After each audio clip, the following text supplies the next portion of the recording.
Planning a Nigerian wedding is no jokes at all. Between the family expectations, the budget planning, the sorting of the funds, and everything. Like, guys, where do you even start from? Let's start from here. Hi there, my name is Nelly, and you're welcome back to my YouTube channel. Like I said in my last video, I'm getting married. I'm super excited about getting married, and I'm excited about taking you all on this journey. It's a new phase of my life. Let me carry you guys along. So if you're interested in content like this, please do not forget to hit the red subscribe button, turn on the notification bell so you get notified whenever I post new content. And let us get right into this new series of planning my Nigerian wedding with me. I started planning my wedding from last year, 2024 actually, but I wasn't really doing so much because I was like, oh, I'm going to be getting married in 2025. So let me just start on a low key, just start putting ideas together and all of that. Because I knew it was a mixed culture wedding. I am from Delta State. My husband, my fiance, my partner, the love of my life, he's from the West. Bringing two cultures together, I already knew that it was going to be a lot for me, a lot for my family, a lot for my partner's family as well. So what I decided to do was to begin to picture what I wanted really, which was some sort of an intimate, traditional, and very luxurious luxurious wedding. This is not a video to give you how to get a successful wedding. It's just me sharing what I've been doing planning my own Nigerian wedding. For my traditional wedding, I wanted everything to be traditional, like I said, from what my expectations for my wedding had been from the beginning. Because I'm from Delta, I'm an Yoruba girl, and the man I'm getting married to is a Yoruba man. I wanted both cultures to be incorporated into my wedding. Like, that was what I wanted. So it all depends on you. What do you want? Do you want to do the same thing? Fine. So because I wanted to do that, I knew I was going to be having two outfits for my traditional wedding, and so would my husband be having as well. For white wedding, I really did not have a lot of expectations or ideas I wanted to put into the white wedding, because white wedding at the end of the day is still just white wedding. I already had the idea that I am going to obviously have a white dress. My husband's going to have a suit he's going to put on. I'm going to have a very nice bouquet. I'm going to have a very nice makeup on that day. And I decided to focus for my marriage, or for my wedding in general, both the traditional and the white wedding. I decided that I was going to have good content from that wedding. So my content, guys, are my top priority for my wedding. It might be different for you, but yeah, that's it basically. One thing that really shocked me, a lot of people, the thing that shocks them for their Nigerian wedding is the venue price. Venue price was not the problem for me. I'm not even going to lie.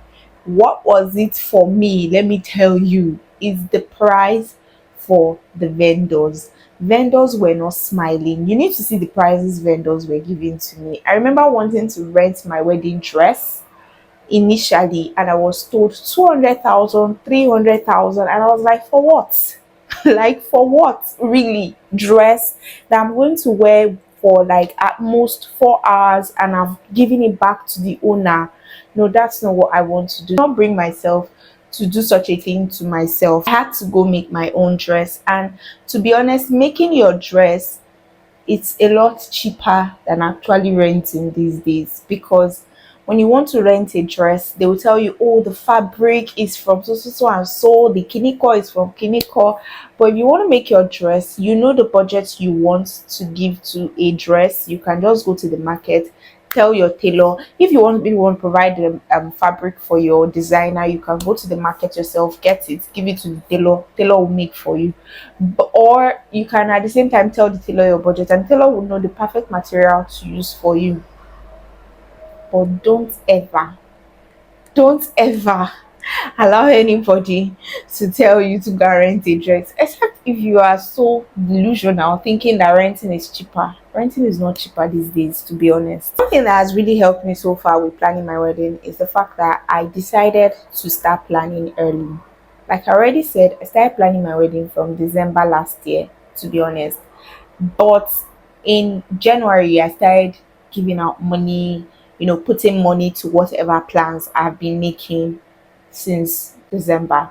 I'm going to tell you that if you want to get married, you need enough time to start planning so you can plan adequately, because there's really not enough time. So it's how you use the time that is available to you that actually makes the whole difference. Start sourcing your vendors early, because if you don't actually source your vendors early and you start sourcing them few days, few weeks, few months to the time, you really would not know their availability at the end of the day. You really would not know if they will give you what you want, and you might just end up going with the flow, which might not be what you want. Personally, that was what I wanted, so I had to start with my vendors early. The moment I got my vendors, the next thing I focused on was our outfits. I started planning towards our outfits, from the pre-wedding photo shoot outfit to the traditional marriage outfits. I started sourcing those ones early and making sure that everything was already going according to the way I wanted it early enough. The only thing I kind of drew back on was like my reception outfit and also my wedding outfit, because I knew that one there's no much work to do on that. But however, start doing all your outfits early. I really would not say I had a mood board for my wedding, because I just knew that everybody had one thing or the other that they were going to say. Two people have gotten married in my family, so everybody had advice that they wanted to give, ideas they wanted to pitch into your wedding. What I just do was drew ideas from here, there, everywhere, and then I brought it into my own wedding. And the ones I did not want, I just threw them away, because at the end of the day, it is still my wedding. I am still the one getting married. So it is still what I want that I'm going to do. One difficulty that I faced that I am not going to advise any bride to face is planning my wedding by myself. To be honest, I've heard a lot of people say, get an event planner, get an event planner, get an event planner. And I've always been like, oh, what do I need an event planner for? I can plan my wedding by myself. I have siblings, I have my mom, I have my family. Everybody's going to help me plan my wedding. But yeah, you need an event planner. You would not know until you actually start planning it. I've seen people who be like, oh, I've planned wedding for a lot of people. All weddings are not the same. But you see, event planners, they already have that experience on how to handle things, how to make things go smoothly.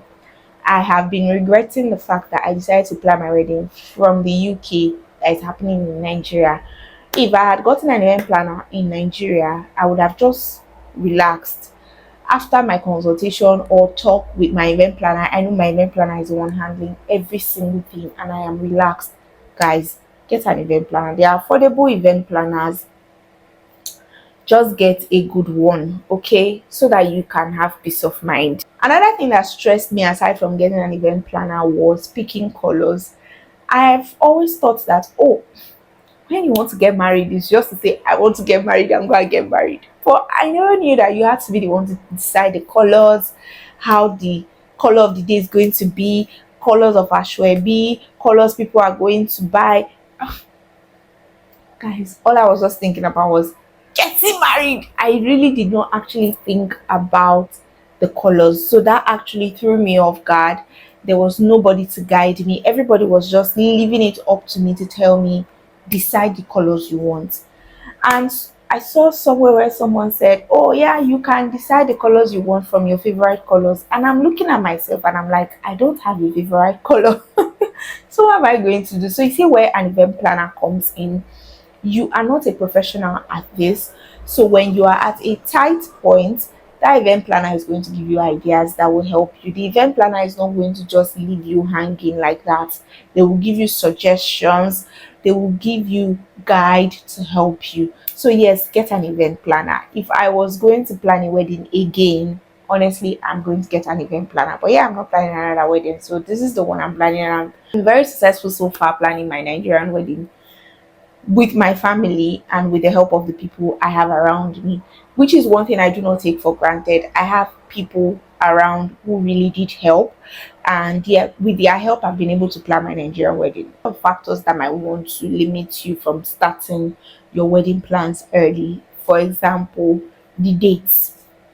The dates for a Nigerian wedding, I don't know about other cultures, but my culture is being decided on the day of the introduction. So no matter how early you start planning your Nigerian wedding, you will still end up waiting till the day of the introduction to get a fixed date. However, you can give the family, for example, we gave my family, I kind of think like it's because of the peculiarity of our case, because we're coming from outside the country, we're not in Nigeria, so they kind of like put that into consideration when they were picking the dates. They allowed us tell them when we are free. When you are planning early, just have it at the back of your mind that things might change depending on your family. But if they have an understanding with you or you have an understanding with them, you can be able to tweak things around. Do you get that? Yeah, this is a bonus thing I'm just going to add to this video. An advice: always look out for the red flags when you're picking your vendors. Vendors are human beings, they can make mistakes, they are not perfect people no matter how good they are. So yeah, give room for those mistakes with your vendors. However, also look out for red flags with vendors. If you're picking your vendors, if you've had a discussion with this vendor and then vendor has at no point asked you, what do you want, how do you want this to go, I kind of think that that's a red flag from my experience. Now I know it's a red flag. If a vendor is not asking you, how do you want it to go? Wanting to know what is in your head so that they can put that into the plan that they have for you. I think that's a red flag. You might not get what you want out of that wedding at the end of the day. I'm telling you. Thing I'm going to talk about is, I already said it, get an event planner. You cannot plan a wedding by yourself. Another advice I have for you as a 2026 bride is make sure you make your dress yourself. Rentals are not affordable. I think they used to be, but now they are not, because everybody is investing in the fabric that they are using to make the wedding dresses these days. So it's actually affecting the prices of wedding dresses. So, except if you are a ball gown girl and you're thinking about the cost of making a ball gown, if it is cheaper just to renting, maybe you can just go for renting. But if you're not a ball gown girl like me, please make your dress. It is way, way, way cheaper making your own dress. Making my wedding dress cost me about 150,000 naira plus the workmanship of the designer. Yes, buying the fabrics and the person's workmanship, it cost me about 150,000 naira. Roughly, it's not 150,000 naira, but roughly 150,000 naira. Yes, to make my wedding dress. Meanwhile, to go and rent a wedding dress was going to cost me about 200 to 250,000 naira, which was already incurring 100,000 naira extra, which I actually did save for myself. So yeah, if you can make your dress by yourself, you will love it. You will be glad you did. So yeah, tell me in the comment section, what's that one must have that you actually do think it is a must have for a Nigerian wedding? Let's discuss in the comment section, and I'll see you guys in another video. Bye.